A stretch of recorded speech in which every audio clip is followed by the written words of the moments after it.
여러분 안녕하세요. 반갑습니다. 오늘도 수요 성경 공부 모임 함께 해주신 여러분들께 진심으로 감사를 드립니다. 자, 오늘은 창세기 47장의 말씀인데요. 들어가기에 앞서서 지난 46장 3번 하지 못한 것 하고 바로 이어서 들어가도록 하겠습니다. 이제 야곱은 그동안 죽은 줄만 알았던 그 사랑하는 요셉이 살아있다는 소식을 듣게 됩니다. 또 살아있을 뿐만 아니라 애굽의 총리가 되어서 애굽 바로 왕의 다음가는 권세를 가지고 애굽의 나라를 다스리고 있다는 도저히 믿지 못할 그런 이야기를 요셉의 형들로부터 듣게 되죠.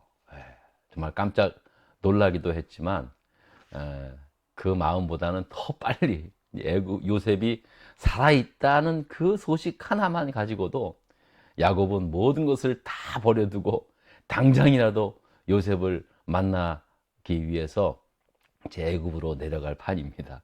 자, 이제 요셉이 형들한테 부탁한 것도 있고 해서 이제 더 이상 가나안 땅에 계속되는 기근 때문에 살지 못하니까 아버지 모시고 다 오시라는, 다 애굽으로 오라는 그 요셉의 말대로 아버지의 얘기를 하고, 저 아버지 야곱은 이제 모든 가족을 이끌고 이제 애굽으로 향하게 되죠.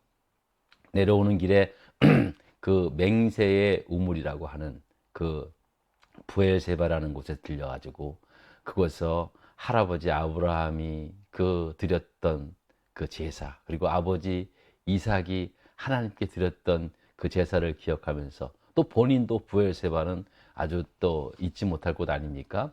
자, 그곳에서 야곱은 하나님, 나 이제 떠나면 다시는 내가 살아서는 이 가나안 땅에 못 올 것 같습니다. 이제 마지막으로 내가 이제 하나님 앞에 드리는, 살아서 드리는 마지막 예배입니다 라는 그런 마음을 가지고 하나님 앞에 희생의 제사를 부엘세바에서 드립니다. 저는 참 야곱의 이런 모습이 너무나 감동적이에요. 그러니까 항상 야곱도 그렇고 믿음의 사람의 특징은 뭐냐면 항상 시작과 끝은 항상 예배로 시작하고 예배로 그 삶을 마치는 것을 보게 됩니다. 물론 애굽에서 또 야곱이 17년을 살긴 했지만은요, 이제 마지막 가나안 땅을 떠나면서 그가 마지막으로 했던 것이 바로 예배였다는 사실을 여러분 기억해 주시기를 바랍니다. 자, 이제 요셉의 부탁대로 애굽의 고센 땅으로 다 이제 내려오게 됩니다. 자, 고센 땅에 왔다는, 도착했다는 그 소식을 요셉이 듣고는 아버지를 만나기 위해서 달려갑니다.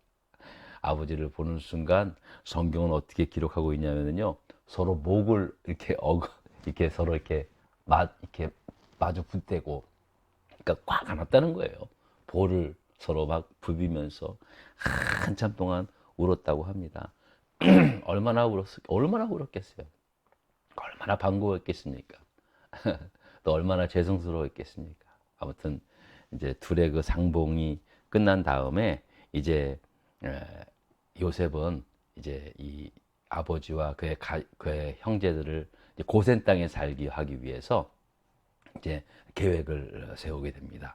자, 3번의 문제가 그런 겁니다. 요셉이 아버지 야곱의 자손들을 고센 땅에 살게 하기 위해서 어떻게 하였습니까? 라는 물음에 요셉이 이제 형제들에게 말합니다. 자, 이제 형님들, 내가 바로 왕께 가서 내가 이제 그리운 아버지와 내 형제들을 이렇게 만나게 되었다. 그들이 이제 모든 소유를 다 이끌고 이제 고센 땅으로 이제 내려오게 되었는데 내 형제들은 어렸을 때부터 모두가 다 그 목축업을 하는 사람입니다라고 그렇게 이제 야곱, 이제 요셉이 왕한테 얘기할 테니까 형님들도 바로 왕 앞에 섰을 때는 우리는 선조 때부터 목축업을 하는 사람들이라 그렇게 일르십시오. 애굽 사람들은 목축업을 굉장히 가증스럽게 여기는 거기 때문에 아마 그 말을 들으면은 형님들을 다 고센 땅에 머물러 살으라고 그렇게 이야기할 겁니다 라고 그렇게 이제 미리 입을 맞춘 겁니다. 자, 그리고 요셉은 이제 그렇게 계획대로 바로 왕에게 이야기를 했고, 바로 왕은 또 요셉의 형들을 만나게 됩니다. 5명의 형들을 대표로 이제 요셉이 바로 왕 앞에 모시고 갔거든요. 그러니까는 이, 이 바로 왕이 그 요셉의 형들에게 이렇게 묻는 거예요. 생업이 뭐냐. 그러니까 이제 요셉이 말한 대로 우리가 선조 때부터 목축업을 한 사람이라고 그렇게 말을 하고, 지금 가나안 땅에 기근이 들어가지고 우리의 양떼를 도저히 먹일 수가 없어가지고 모든 소유를 다 이끌고 고센 땅에 왔습니다. 이야기를 한 거예요.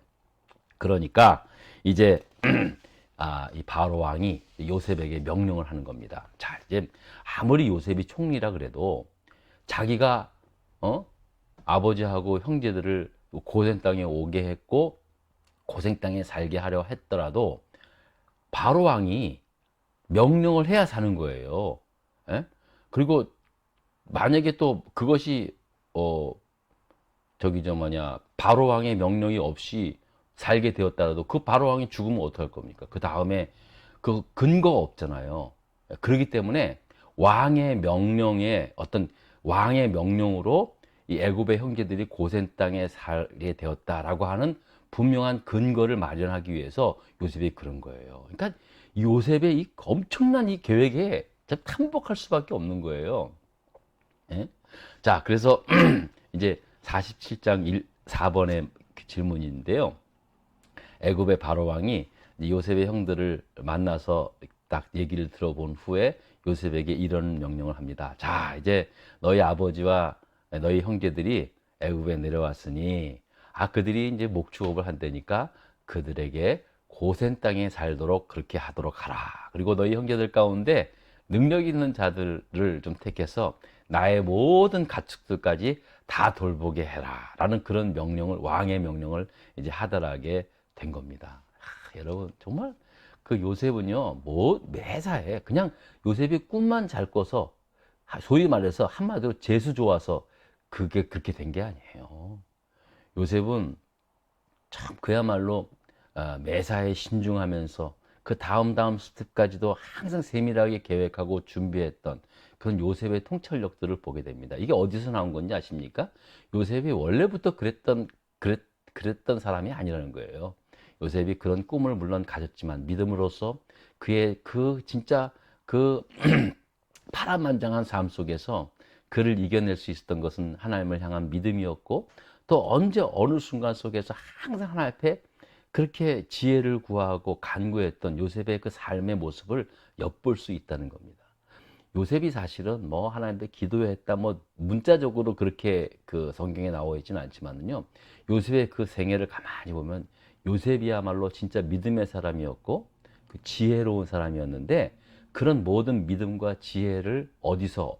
기도로서, 하나님 앞에 기도로서 어떠한 상황 속에서도 믿음을 잃지 않고 끝까지 하나님만을 바라보며 그를 승리하게 했던 것은, 저는 분명하게 요셉이 어디서나 항상 하나님 앞에 기도했던 그런 사람이었다라는 것을 느낄 수 있는 거예요. 기도로 하나님 앞에 지혜를 구했고요.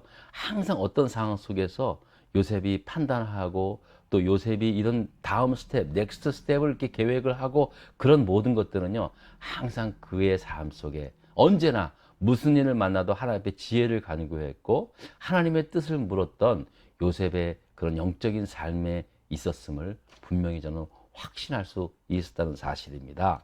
자, 물론 우리가 언제나 이제 항상 지혜로워야 되고 하나님 앞에 분별력을 구해야 되겠지만, 그렇다고 해서 또 그것이 너무 앞서가면 안 되거든요. 항상 성령보다 앞서지 않고 항상 성령의 뜻을 따라 올바르게 행할 수 있는 그러한 믿음의 삶을 살기를 여러분 그렇게 기도하셔야 됩니다. 이게 굉장히 중요합니다. 물론 또 꼭 기도하지 않아도요, 원래부터 통찰력이 좀 뛰어나고 지혜롭고 머리가 좋은 사람이 있습니다. 그거는 충분히 인정합니다. 그러나 아무리 사람이 머리가 좋아도요, 완전할 수가 없잖아요. 그죠? 어떻게 사람이 완전합니까? 그러니까 항상 하나님께 그런 지혜를 구하고 항상 하나님의 뜻을 쫓아 앞서가지 않고 뜻을 쫓아 따라가는 가장 중요한 삶은 바로 기도의 삶이라는 거예요. 그렇기 때문에 기도가 정말로 중요한 겁니다. 여러분, 기도가 단순히 내 소원 이루기 위한 하나의 어떤 그런 것이 아니라는 거예요. 주술적인 그런 것이 아니라 진정 기도야말로 요셉과 같은 삶을 살아가는 데 있어서 정말로 핵심적인 어떤 그 원동력이 되었음을 여러분 그렇게 믿고 여러분 기도했으시기를 바랍니다. 사실은 뭐 기도의 가르침은 사실은 아니었지만 저는 요셉의 그 이런 통찰력, 이런 어떤 그 분별력, 요셉이 정말 신중한 사람이거든요. 이런 거는요, 이건 그냥 아무 데서 나오는 게 아니라는 거예요. 뭐든지 매사에 어떤 상황에서든지 흔들림 없이 때와 그 장소에 대한 분별력을 분명히 가지고 요셉이 살아왔음을 깨닫게 됩니다. 이런 것은 정말로 하나님 앞에 기도로 구하지 않으면, 기도로 지혜를 구했고 하나님의 뜻을 구하지 않으면 이건 될 수 있는 일이 아니다라는 것을 깨닫게 된 거죠. 자, 그래서 5번의 문제입니다. 요셉이 자기 아버지 야곱을 그 다음에 이제는 형들을 만나게 됐으니까 이제 그 자기 아버지 야곱을 바로 왕한테 만나게 됩니다. 자, 그리고 야곱이 바로 왕을 위해서 한 일이 무엇입니까? 라는 질문을 하고 있습니다. 자, 여러분, 애굽의 바로 왕은 진짜 그 요셉을 그 아들처럼 생각했던 사람입니다. 그 전에 보면은 제가 몇 번 말씀을 드렸죠. 그러니까 그 요셉에게 애굽의 이름도 지어주고 또 제사장의 딸하고 결혼시켜주고, 이거는요 요셉을 자기 아들로 생각했다. 왕위만 주지 않을 뿐 혈육이 아니니까 진짜 자기 아들 이상으로 여겼다라고 하는 것을 말하는 거거든요. 그러니 애굽의 바로왕의 입장에서 요셉이 아들처럼 여기는 요셉이 친아버지를 만났더니 얼마나 만나고 싶어 했겠어요. 나도 만나고 싶다. 어서 모셔와라. 그래서 이제 요셉이 아버지 야곱을 모시고 바로왕 앞에 간 겁니다. 자, 이제 애굽의 바로왕이 야곱을 만납니다. 자, 그러고 나서 제일 묻는 것이 뭐냐 하면은요, 당신 연세가 어떻게 되느냐. 그러니까 애굽의 바로왕도 딱 보기에 이제 야곱이 연세가 많아 보이거든요. 그러니까 이제 연세가 어떻게 되시냐. 그렇게 춘추가 어떻게 되십니까? 어르신 춘추가 어떻게 되십니까? 이제 그렇게 물어본 거겠죠. 자, 그랬더니 야곱이 어떻게 대답을 하냐. 자, 47장 8절 9절의 말씀입니다. 자, 한번 읽어볼까요? 다 같이 읽겠습니다. 바로가 야곱에게 묻되 내 나이가 얼마냐? 야곱이 바로에게 아뢰되 내 나그네 길의 세월이 130년이 나이다. 내 나이가 얼마 못 되니 우리 조상의 나그네 길의 연조에 미치지 못하나 험악한 세월을 보내었나이다. 라고 그렇게 대답을 합니다. 야곱이 어르신, 애굽의 이제 바로가 당신의 나이가 몇 세십니까? 라고 물으면 130세입니다. 그렇게 말하면 되잖아요. 그죠? 근데 뭐라고 하냐면은 나그네 길의 세월이 130년이다. 라고 그렇게 얘기해요. 정말. 그러니까 자기가 살아온 삶은 나그네였다라는 겁니다. 여러분, 야곱이 자기가 자신이 나그네 길을 걸어왔다라고 그렇게 하면서 내 조상의 연조에 미치지 못하지만 그러나 나는 험악한 세월을 보낸 사람입니다. 라고 그렇게 자신을 소개하고 있다는 사실입니다. 야곱이 지금까지 살았던 자신의 인생, 그야말로 진짜 자기가 원하고 싶고 이루려고 했던 모든 것들을 이루기 위해서 형도 속이고 아버지도 속이며 살지 않았습니까? 그러다가 나중에는 자기 외삼촌 라반한테 속고 자기 아들들한테 속는 그야말로 험한 인생을 살았다는 거예요. 물론 육신적 고생도 했지만 이 정신적으로 얼마나 많은 그 고통과 그 고난의 그 시간들을 야곱이 가졌지 그렇게 살지 않았습니까? 특히 사랑하는 자식을 잃고 또 가장 사랑하는 아내 라헬을 잃으면서 그에게 있어서 참으로 참 살아가는 게 이렇게 힘들까라고 하는 그런 참 시간들이 있었을 것입니다. 자, 그러면서 야곱은 결국은 깨달은 거예요. 내가 살아보니 결국 내가 이 땅에서의 삶은 나그네 같은 인생이었다라는 것을 깨닫게 됩니다. 왜냐하면 이 나그네라고 하는 건 굉장히 중요한 의미거든요. 왜냐하면 이제 나그네 길을 130년 살다가 이제 나는 곧 영원한 하나님, 나의 본향인 영원한 하나님 나라로 돌아갈 시간이 얼마 안 남았다라는 것을 사실 고백을 하고 있는 것입니다. 예? 여러분, 참 저는 이 야곱의 고백을 들으면서 코끝이 찡해지더라고요. 사실 우리가 살아온 인생을 나그네 같다고 그렇게 말하는 사람이 뭐 많이 있습니까? 노래로나 뭐 인생은 나그네 길 그렇게 이야기하지, 정작 우리가 살아가는 인생은요, 나그네 삶이 아니라 어떻게 하면 더 멋지고 더 찬란한 그 인생을 이 땅에서 누려보려고 다 그렇게 살지 않습니까? 자, 그런데 살아보니까 진짜 나그네라더라고요. 나그네. 여러분, 정말로 우리가 이 세상에서 사는 인생이 나그네 길이라고 그렇게 생각하고 그렇게 볼 때요, 진짜 이제 이 세상으로부터 자유함을 얻게 되는 거죠. 그리고 진짜 내가 영원히 돌아갈 나의 본향을 바라보며 살게 되는 거예요. 예? 내가 비록 이 땅에 살고는 있지만 이 땅의 삶은 그냥 나그네 삶에 불과하다라는 것을 진짜 야곱처럼 뼈저리게 느꼈을 때, 그때 비로소 이 세상 모든 것에서부터 자유함을 경험하게 된 거죠. 느끼게 되는 거죠. 야곱은 자신에게 나이를 묻는 바로 왕에게 자기가 나그네 길 130년을 살았노라 그러면서요, 아주 특별한 행동을 합니다. 그게 뭐냐면요, 바로 왕에게 축복을 했다는 거예요. 예? 야곱이 바로 왕에게 축복을 했다는 거예요. 여러분, 굉장한 일입니다. 아니, 당시 애굽의 바로 왕은요, 최고의 자리에 있는 사람과 동시에 신과 같은 존재입니다. 아니, 오히려 사람들이 왕에게 축복을 받아야 할 그런 때였거든요. 성은이 만극합니다.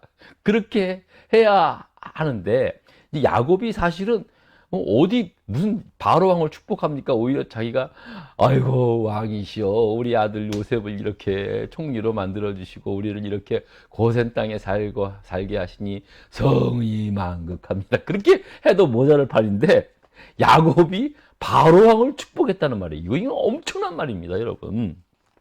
여러분, 이 말은 뭐냐면요,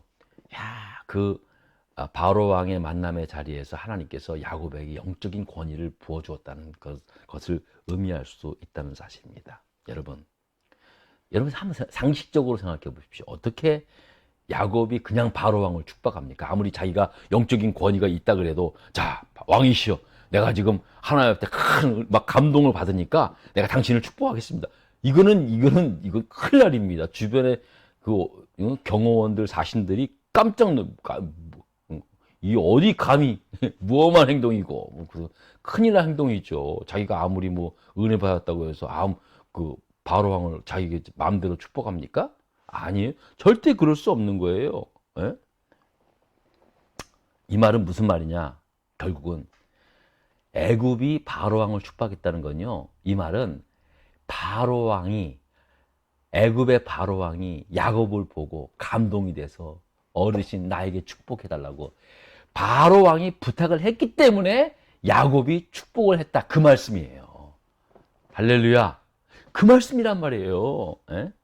바로 왕은 비록 자기는 높은 보좌에 있고 야곱은 낮은 자리에 있었지만은 그에게 있는 하나님께서 부어주시는 놀라운 이 영적 권위를 바로 왕이 느낀 거예요. 이 보통 범상한 사람이 아니에요. 에?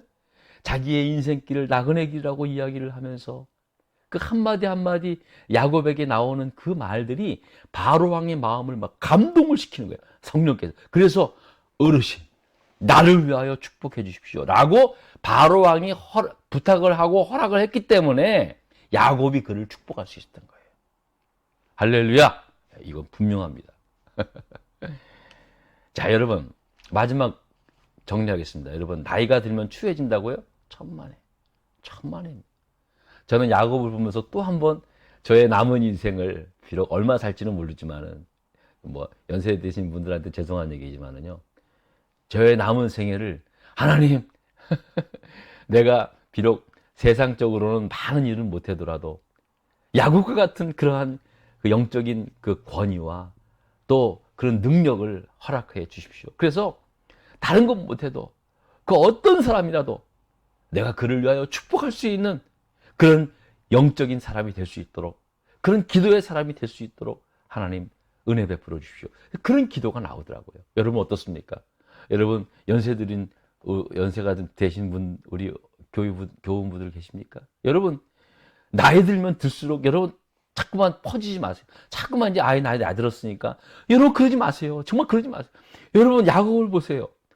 세상의 최고의 권력자 앞에서 당당하게 자신의 삶을 이야기를 했고, 나중에 이 애굽의 바로 왕이 나를 위해서 축복해 달라는 그런 부탁을 할 정도의 야곱에게 그런 영적인 권위가 있었다는 거예요.